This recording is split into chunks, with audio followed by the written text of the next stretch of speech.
Jeffrey Epstein, एक ऐसा नाम जिसके साथ बेपनाह दौलत, ताकत और कुछ बहुत ही तारीख राज जुड़े हैं।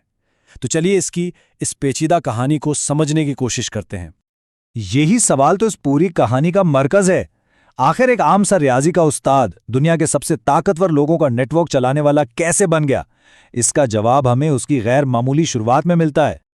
देखिए, एप्स्टीन की कहानी किसी महल से नहीं बल्कि एक आम से क्लासरूम से शुरू होती है और यहीं से उसने वॉल स्ट्रीट की ऊंचाइयों तक का सफर तय किया। इसकी जिंदगी के शुरू के सालों में ही एक अजीब सा पैटर्न नजर आता है। 1953 में ब्रुकलिन में पैदा हुआ, रियाजी में बहुत ज़हीन था। टीचर बना लेकिन जल्दी निकाल दिया गया। वॉल स्ट्रीट पहुंचा मगर वहां से भी इल्जामात के साए में ही रुखसत हुआ। और ये तो कहानी की बस शुरुआत थी।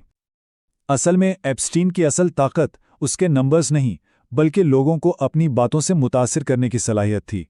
टीचिंग के दौरान ही उसने अपने एक तालिब इल्म के वालिद से, जो एक बैंक मैनेजर थे, ऐसा ताल्लुक बनाया कि नौकरी से निकाले जाने के फौरन बाद उसे सीधा वॉल स्ट्रीट में जॉब मिल गई। ये उसकी पहली बड़ी छलांग थी। तो अब हम इस दौर में दाखिल हो रहे हैं जहां एप्स्टीन ने अपनी इस सल्तनत की बुनियाद रखी। ये कहानी है दो अहम खवातीन की और दो बिल्कुल अलग दुनियाओं की। साल 1991 इसकी जिंदगी का एक बहुत बड़ा मोड़ था। इससे पहले इसका ताल्लुक एवा एंडरसन से था, लेकिन 1991 में गज़लीन मैक्सवेल की एंट्री ने सब कुछ बदल कर रख दिया। ये सिर्फ एक रिश्ता नहीं था बल्कि एक बहुत ही ताकतवर और ख़तरनाक पार्टनरशिप का आगाज़ था। गज़लीन मैक्सवेल सिर्फ किसी अमीर घराने की बेटी नहीं थी। ज़राए का दावा है कि इसके वालिद रॉबर्ट मैक्सवेल मोसाद के लिए तवील अरसे से एजेंट के तौर पर काम कर रहे थे। कहा जाता है कि यही वो कनेक्शन था जिसने मुबैना तौर पर एप्स्टीन को आलमी जासूसी की दुनिया से जोड़ दिया। और यहीं से कहानी रोशनी से अंधेरे की तरफ जाती है। ये कहानी है इस्तेहसाल के उस जाल की जिसे एक खुफिया जजीरे पर बनाया गया था, जहां दौलत हर जुर्म पर पर्दा डाल देती थी। ज़राए के मुताबिक उनका काम करने का तरीका एक 4 कदमों का खौफनाक मंसूबा था। पहला कदम, कम उम्र और कमज़ोर लड़कियों को टारगेट करना। दूसरा, धमकियों और झूठे वादों से उन्हें काबू में रखना। तीसरा, उन्हें ताकतवर लोगों के सामने पेश करना। और चौथा, इसी नेटवर्क को अपने असर और रसूख को मजीद बढ़ाने के लिए इस्तेमाल करना। इसका असर और रसूख इतना ज़बरदस्त था कि वो जैसे कानून से भी ऊपर था। 1996 में उसके खिलाफ पहली बाकायदा शिकायत दर्ज हुई, लेकिन केस को खामोशी से दबा दिया गया।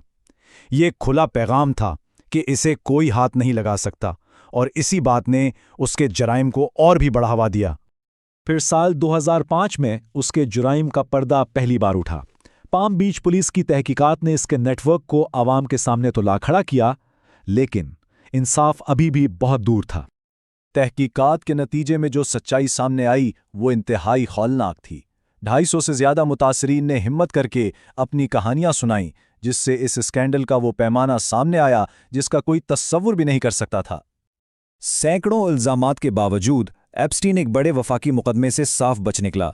उसे एक इंतहाई मुतनाज़े डील के जरिए बचाया गया, जिसने न सिर्फ उसे बल्कि उसके तमाम साथियों को भी वफाकी इल्ज़ामात से महफूज कर दिया। ये उसके असर और रसूख का खुला सबूत था। और आखिर में 2008 में सिर्फ 35 मुतासरीन को कुछ पैसे देकर केस को सरकारी तौर पर बंद कर दिया गया। सैकड़ों इल्ज़ामात के बावजूद सिस्टम ने उसे फिर बचा लिया और एप्स्टीन एक बार फिर आज़ाद था। और सबसे हैरानकुन बात यह है कि 2008 के स्कैंडल के बाद भी इसका असर और रसूख ख़त्म नहीं हुआ। ज़राए के मुताबिक बिल क्लिंटन, बिल गेट्स और बरतानवी शहजादे जैसे बड़े नाम इसके निजी जजीरे पर मेहमान बनते रहे, जिससे अंदाज़ा होता है कि इसका नेटवर्क कितना गहरा और महफूज था। लेकिन कहते हैं ना, हर सल्तनत एक दिन गिरती है। एप्स्टीन के लिए ज़वाल का आगाज़ एक अखबार की रिपोर्ट से हुआ, जिसने उसके दबे हुए जराइम को एक बार फिर पूरी दुनिया के सामने ला खड़ा किया। 2018 में मायामी हिराल्ड की तहकीकाती रिपोर्ट ने जैसे एक आग लगा दी। अवाम के दबाव के नतीजे में जुलाई 2019 में इसे गिरफ्तार कर लिया गया, लेकिन इससे पहले कि इंसाफ होता, सिर्फ 35 दिन बाद वो अपनी जेल की कोठरी में मुर्दा पाया गया। सरकारी तौर पर तो इसकी मौत को खुदकशी करार दिया गया, लेकिन सवालात का एक तूफान खड़ा हो गया। कैमरे खराब, गार्ड्स सो रहे थे। क्या ये सब महज इत्तेफाक था, या फिर इसे इसलिए खामोश कर दिया गया ताकि वो अपने ताकतवर दोस्तों के राज न खोल दे? कुछ ज़राए ने तो मोसाद पर भी इल्ज़ाम लगाया। तो एप्स्टीन तो मर चुका था, लेकिन उसके राज जिंदा थे। अब सवाल यह था कि उसकी छोड़ी हुई विरासत का क्या बनेगा और इंसाफ का क्या होगा। एप्स्टीन तो चला गया, लेकिन उसके जराइम का साया बाकी था। इसकी सबसे बड़ी साथी गॉज़लीन मैक्सवेल को आखिरकार गिरफ्तार करके इंसाफ के कटहरे में लाया गया और इस नेटवर्क को खत्म करने की जंग जारी रही। तहकीकात के दौरान 60 लाख से ज्यादा डॉक्यूमेंट्स जब्त किए गए। उनमें से ज्यादातर तो आवाम के सामने आ चुके हैं, लेकिन तकरीबन 25 लाख डॉक्यूमेंट्स आज भी खुफिया हैं। इन फाइलों में कौन से नाम और कौन से राज छुपे हैं, ये सवाल आज भी जवाब तलब है। ये सिर्फ एक मुजरिम की कहानी नहीं है। ताकत, सियासत और दुनिया की अशराफिया के इस गठजोड़ की वजह से ज़राए इसे दुनिया का सबसे बड़ा स्कैंडल कहते हैं और इसकी परतें आज भी खुल रही हैं, जिससे हर रोज़ नए इंकशाफात हो रहे हैं। और आखिर में सवाल यही रह जाता है, जब मरकजी किरदार ही पर्दे से गायब हो चुका है, तो क्या उसके पीछे छुपे हुए ताकतवर चेहरों की पूरी सच्चाई कभी सामने आ पाएगी, या फिर कुछ राज हमेशा के लिए राज